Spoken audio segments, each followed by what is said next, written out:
The title for today's event is Who Speaks for Islam? And I am going to try to answer that question, but I'm also going to address a slightly different question, which is why you should care about Islam. One answer, or one person who speaks for Islam very famously, is the Sufi poet Rumi, who at one point, at least when I started my dissertation work in Islam, Rumi was the best-selling poet in America. For some reason, he's very popular on Valentine's Day cards for his writings about love. So Rumi, this is a famous story, actually, for multiple cultures around the world.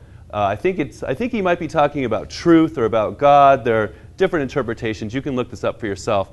But I like it because it reminds me of the humility in our pursuit for knowledge, because it's impossible for one person to know everything, which part of why I'm excited about today is we have 3 panelists, and so hopefully we'll be able to add some wisdom to the answers to your questions about Islam. Another group of people, we have 3 speakers here today speaking about Islam, are university professors.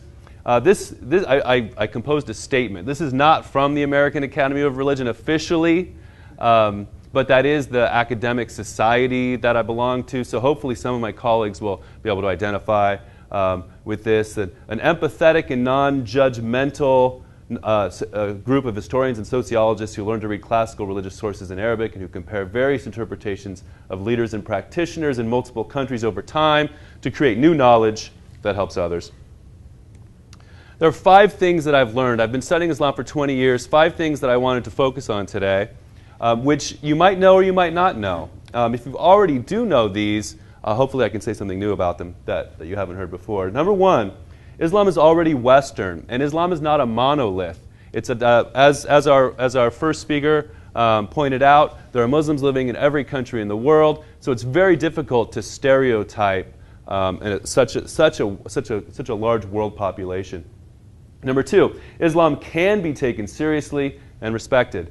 Number 3, reading enables critical thinking, lifelong learning, and mentoring. That's not just true for the study of Islam. Actually, I try to recommend those skills to all of my students. Muslims are divided politically, as divided as the American people are as a whole, over issues of education, healthcare, law enforcement, and others. Lastly, which is related to my current research project, religious violence can be caused by poverty and mental illness. And this was a statement. I attended a panel at Fresno City College on the Charlie Hebdo shootings in Paris. And the consensus among the group was a secular response, a secular explanation that religion wasn't important, that if people have jobs and if people have access to psychologists, then there wouldn't be any violence. And I don't think that that's accurate. I'm going to argue that the humanities education is critical for helping people to learn more about moral gray areas and learn about ethics, such as we study in philosophy. So I'll say more about that also. Okay. Since I started studying Islam 20 years ago, almost every day, at least once a week, people ask me, why study Islam? It might be obvious to some of you, or it might not. Number 1, ignorance and fervor are temporary. They're unsustainable. So this idea that we shouldn't learn about the world or other countries or other cultures or other religions is just not tenable in the modern global world that we live in. We have Muslims in California, in Fresno, in the United States. It's important to learn about our neighbors, our coworkers, our classmates if we want to be successful. Number 2, Islam is important. And this is something new that I just learned last week, which some of you will be familiar with. The Pew Forum is a research organization that I recommend you look at. They do excellent work on religion and issues of religious diversity in the United States. It's spelled P-E-W. pewforum.org is, I think, their website. They just published a new research study last week that estimates world religious populations in 2050. They actually go decade by decade. So this was new information for me, and this struck me. By 2050, Islam will double in size to rival Christianity as the largest religion with 3 billion adherents. So Islam is growing fast. It's very important to learn more about. Number 3, religions are not islands. They imitate and contrast with each other. So that's really important. If the statement at the top, he who knows one knows none, from Friedrich Max Mueller, who was a German founder of religious studies, understood this decades ago. Number 4, freedom requires dissent, faith requires doubt, conservatism requires liberalism. So we live in an era that's very divisive, right? We live in an era of partisan rancor where people are identifying as Democrats or Republicans. We live in an era of where there's religious tension as well. There are religious conflicts around the world, in particular the religions that I focus on, Judaism, Christianity, and Islam, but in other parts of the world as well.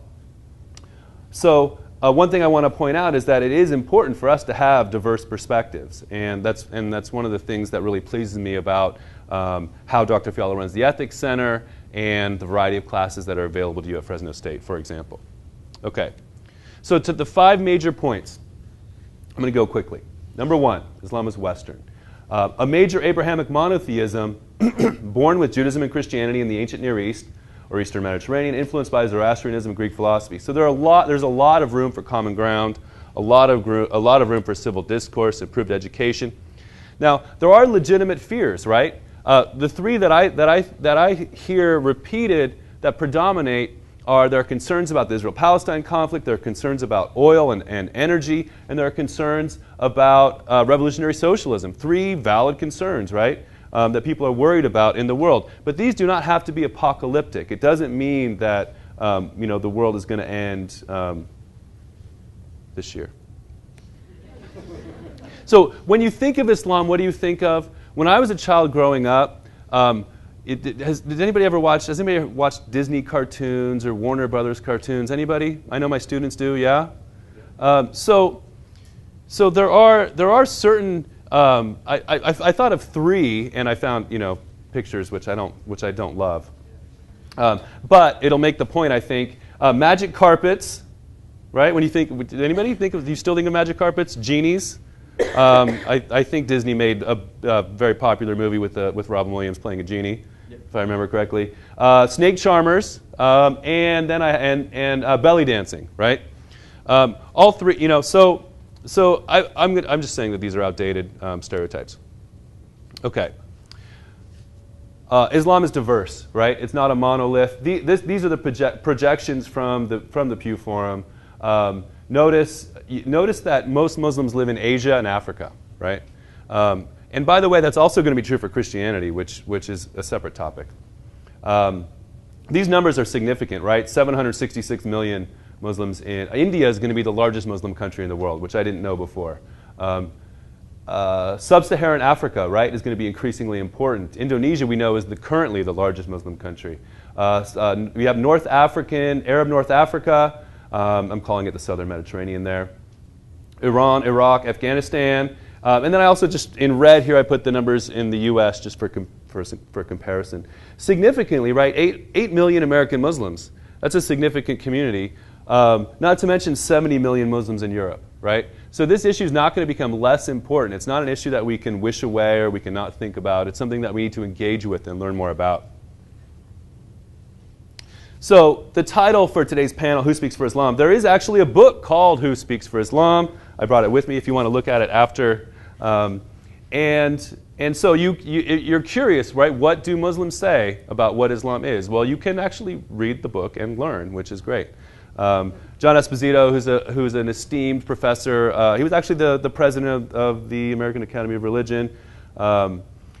He's at Georgetown. And so a quote here, which is my second point for today, Muslims around the world say that the one thing the West can do to improve relations with their societies is to moderate their views toward Muslims and respect Islam.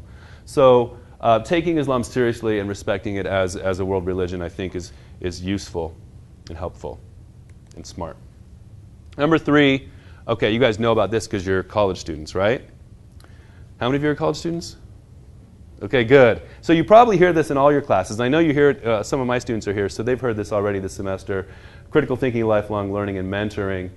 It is difficult. This is a problem that Westerners have when looking at events in the Muslim world. It's difficult. This is an insight from Marshall Hodgson. I put his 3 book covers there because they're so impressive. I encourage you to read all 1,500 pages, and you'll be an expert.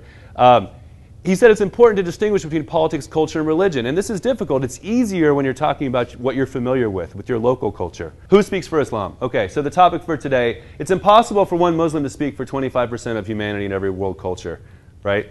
So we have 3 speakers today, but even then, we're just individuals. So I thought about this question. Here are 6 celebrities who do not speak for Islam. Okay. You'll notice some diversity in the slides, right? Who represents Muslim culture? Ingrid Mattson was president of Islamic Society of North America. There was also a Miss USA from Dearborn, Michigan, who was Muslim, 2010, right? And notice different styles of dress for Muslim women, for example, which I would say is a cultural issue.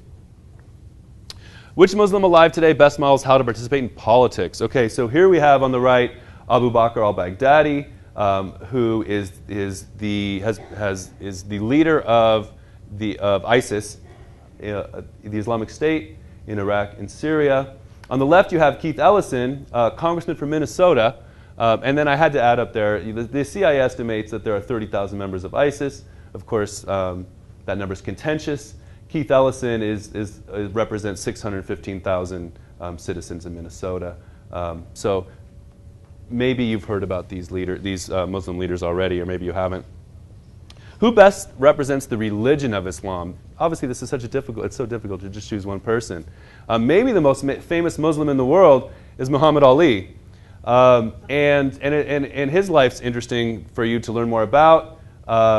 And then also, we have an actual religious leader, the leader of, you could say the official leader of Islam in Egypt, the Sheikh al-Azhar, who is a person in a position to speak, to give an interpretation of Islam that is widely respected.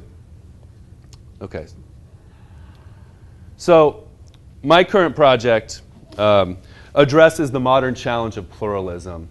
I'm leading the California Pluralism Project for the National Endowment for the Humanities, and because the diversity in the world, the diversity involving Islam and Muslims, is not just something. It used to be that you had to travel to a distant country to learn more about Islam or about Hinduism or about Taoism or Shinto. And today we have every religion in the world here in California, right? Because of migration and intermarriage, it's the case that now each family is internally diverse, right? My students have family members from different religions, and so you can learn more about the world's religious diversity just by talking to your family members, your neighbors, your classmates, your coworkers. Okay, secular and religious ideologies become violent when people are voiceless, underemployed, impulsive, and don't participate civically. Religious freedom and religious diversity strengthen, not threaten religion. And so we're building a website, an educational website that we're testing in local high schools. We're trying to develop a free, accessible online course that can be used across the state. And then also, I hope that this excites you, we're doing a video contest for students, or professors actually, where you can submit your thoughts about religious diversity in California, and we're recruiting celebrity judges. So if you know someone, you want to recommend them. Okay, lastly, so that's one thing you can do. What else can you do? You can cancel your cable and start a book group. That's host a vegetarian, no alcohol block party. I was at a conference on interfaith dialogue, and the big takeaway for me was somebody who said, the challenge of interfaith dialogue is you have to go to your neighbor who you like the least and personally extend a welcome invitation to them. And that's the challenge. It's easy to invite your neighbor who you like the most. Volunteer to serve others, right? Participate in democracy in your community. Find new mentors. And then in terms of reading, recommended readings, people are always asking me, what should I read? I'm interested in learning more. What should I read? These are 4 books by scholars who I have met, who I admire, and these are books that are readable, that I've recommended to friends and family if you want to learn more about Islam and its diverse expressions in the world. So thank you very much, and I look forward to your questions.